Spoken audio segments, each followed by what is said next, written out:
Religion is the root of wars and evil deeds. Wrong. People desecrating the Torah is the root of evil and wars. Because the Torah teaches morality. The Torah teaches ethics. The Torah teaches how to be good. Without the Torah, there's only evil. If you look at the world before the Torah, what did they have? Did they have ethics? Did they have morality? No. They had wars. They had people killing each other just to gain more land, just to gain more women, just to gain more money, just to gain more stuff. And unfortunately, the atheistic, anti-Torah, idolatrous world has continued to do that throughout all of history until today. Why does America go to war with Iraq, even though they're on the other side of the world? Why do they go to war with Afghanistan, even though they're the other side of the world? Why do they go to war with Japan, even though they're the other side of the world? It was all about land, power, and immorality, and all types of desires for things that don't belong to somebody, but a lust to take it. That's what all of the wars are. It had nothing to do with religion. Japan did not attack America because of religion.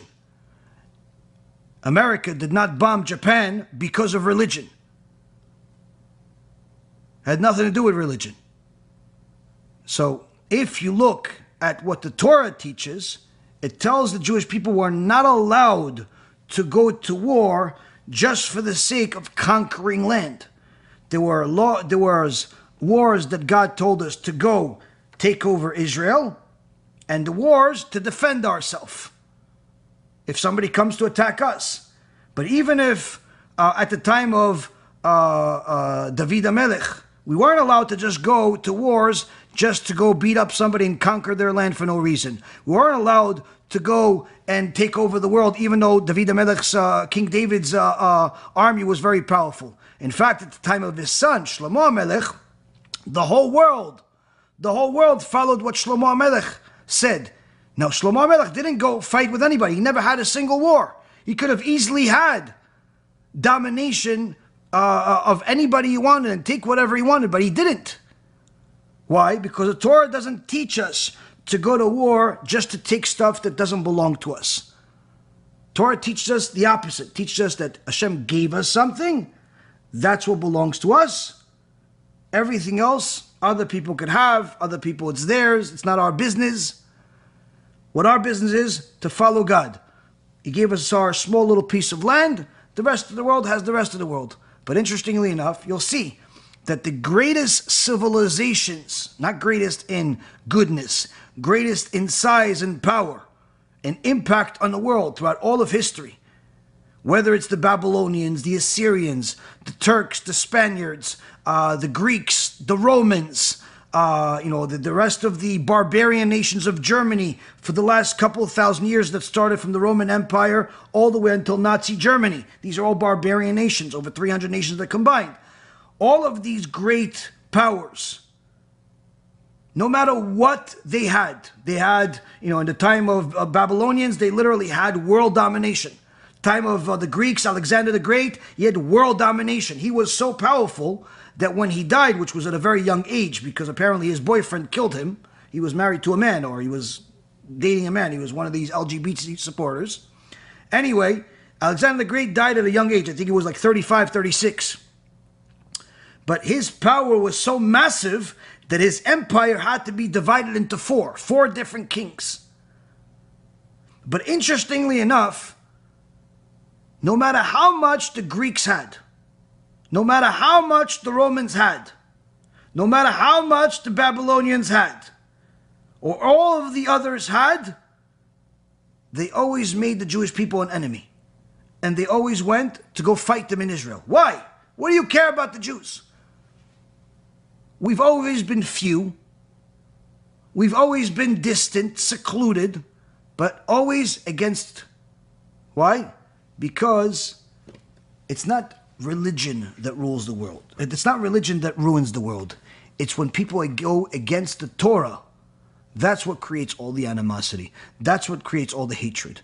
When people see what the Torah says, they realize that if the Torah is right, that means that they are wrong. That means that their immorality, their adultery, their betrayal, their theft, their murders, their, endless crimes, and complete lack of mercy and care for anybody else other than themselves is wrong.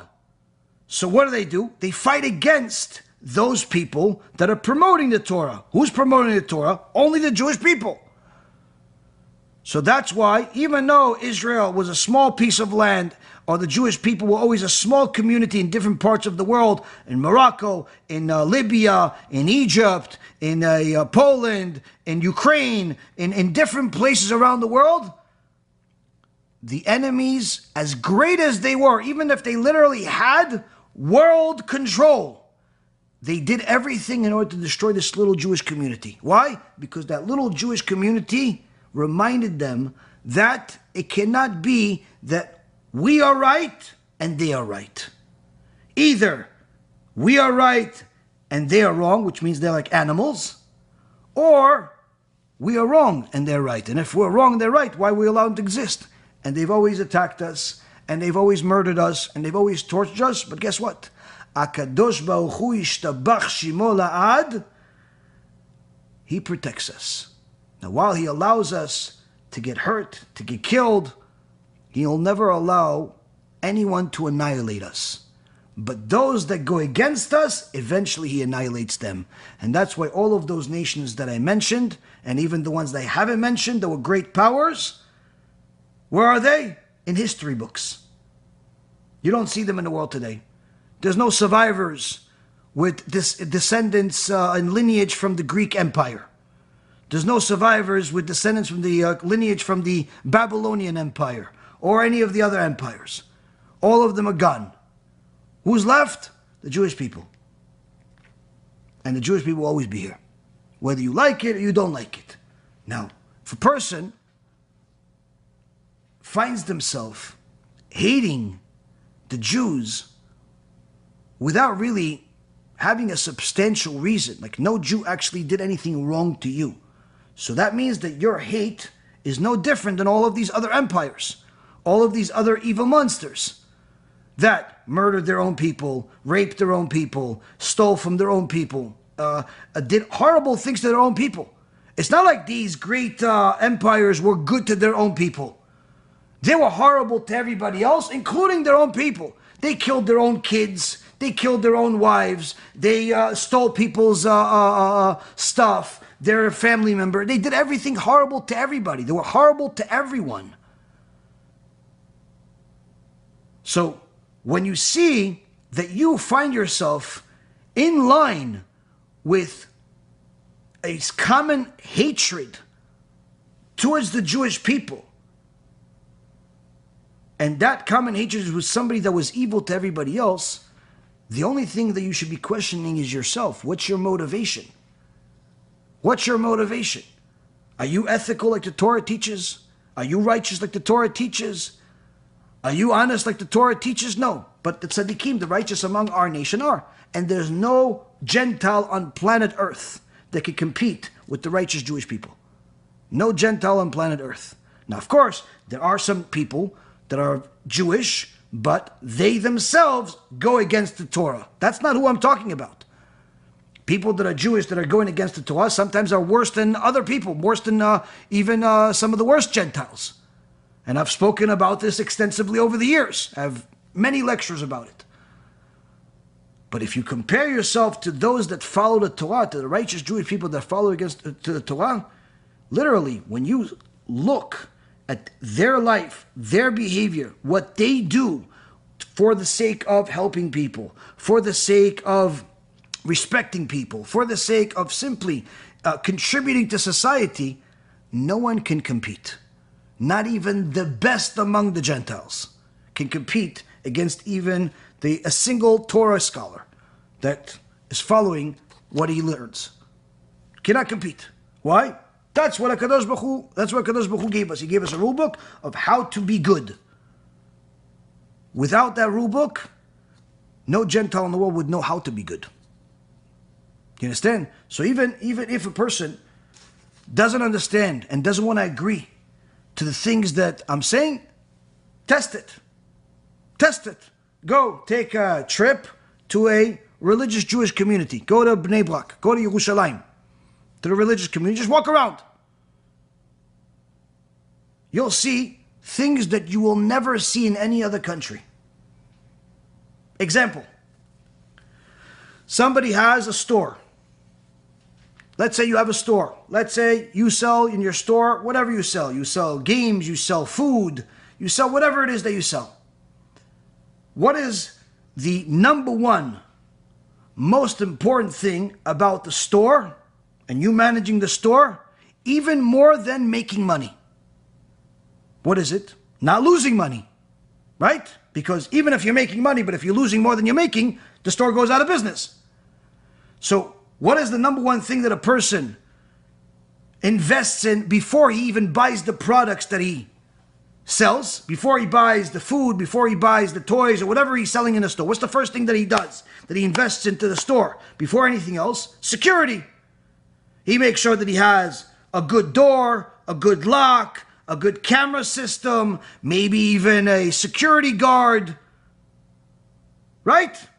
In America, that almost doesn't matter anymore, because over here in America, there's a new law where you're allowed to steal up to $1,000. They go to stores, they bash all the windows in front of the employees in the middle of the day without even a mask. They bash everything, they take everything, they leave.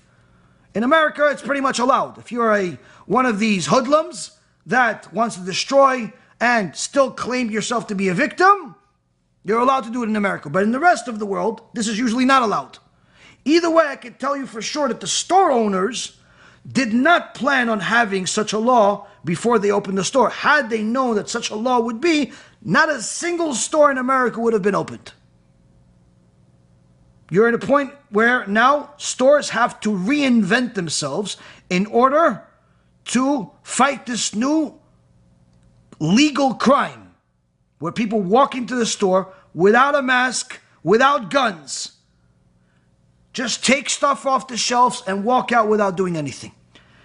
But in normal society, the number one thing that a person does is they get themselves a good door, a good lock, a good camera system, maybe even a security guard. Why? Because no matter what you're selling, you do not want people to steal it. Not during the time that you're not there, where it's at night you're sleeping, and not during the time while you are there. Your number one concern is theft. Somebody stealing your stuff, right? And that doesn't matter what country, whether you are from Uruguay, Brazil, Bangladesh, Russia, whether it's Moscow with the high-priced stores, or it's some of the other parts of Russia where you could pretty much buy everything for $5. Doesn't make a difference. You have protection, stores, doors, camera systems, security guard, somebody with a gun, somebody with a, that's what you have. But if you go into different parts of the religious community in Jerusalem, in Bnei Brak, in Mea Shearim, and other parts of the religious communities of Israel, what are you going to see? You're going to see that, yes, you have some stores like that are just like everybody else. They have a door, they have a camera system, they have this. But you're also going to see some actual businesses, real businesses, operating without any of it, where the guy has a bunch of stuff outside.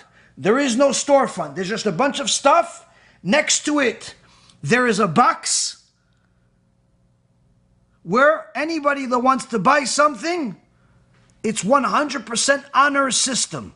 There's groceries. There's all types of groceries. There's a price on everything. Anyone that wants to buy whatever they want to buy, they go, they pick whatever groceries they want, they take money out of their pocket, they put it into a little box. There's no computers. There's no scanning. There's no weighing. There's no nothing. There's 100% Yirat Shamayim. You know what Yirat Shamayim is? Fear of God. The guy that sells it, you know what he does? He studies Torah all day. So he says, listen, I have to study Torah, but I also have to make money. So what am I going to do? I'm going to trust that Hashem is going to help me. How? I'm going to put my groceries outside with a sign, the prices for everything, and a little box. and then I'm going to go back to work. Yeah, but what about having a security guard? Or maybe somebody worked for you. No, it's too expensive. So what if people steal? They steal. Okay, maybe they need it more than I do. Yeah, but you yourself are struggling. Yeah, but, Bezat Hashem. He goes and learns Torah. People go to his little grocery store without a store. Buy, put their money in the box. Buy, put their money in the box. That's how he makes his money. This is not one store, not two stores, not three stores, not five stores. You'll see this in every religious community. They're selling books. They're selling groceries, all types of things. Now show me another nation that has such a thing, that dares to do such a thing. People literally are scared to leave their bicycle, without putting 2 or 3 locks on it while they go check the mail, while they go buy something from the store. They put 2 or 3 locks on it. Why? Because they know that if they leave that bike without somebody's just going to take it.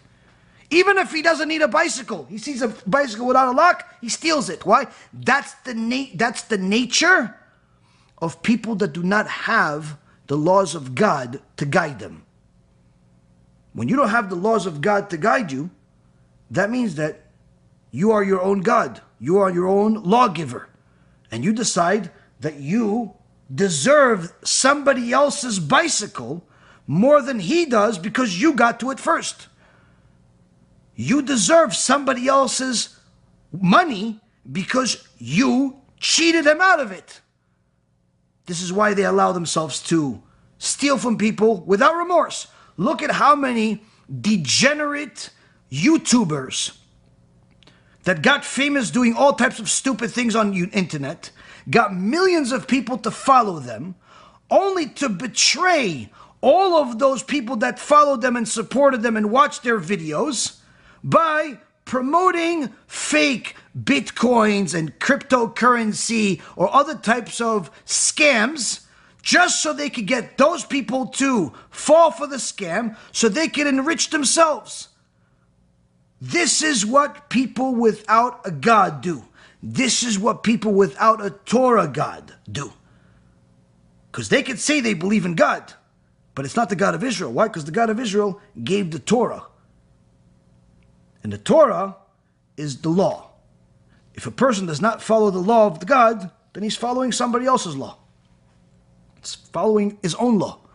And that will allow him to steal, because according to his laws, he's allowed to steal. That will allow him to lie, because according to his laws, he's allowed to lie. That will allow him to rape. That will allow him to murder. That will allow him to do whatever he wants. So you see, it's not religion that caused the wars and hatred in the world, but rather anyone that goes against the laws of the God of Israel is the one that's declaring war against God and the rest of the world. Reuven really wants to help people, and he's not like the typical rabbi where he genuinely wants to make people better human beings, better people as a person. That's why I love his Musar lectures. It really, there's tons of lectures on YouTube where you can go find any topic you want, but there's not so many rabbis that actually teach people to be better people.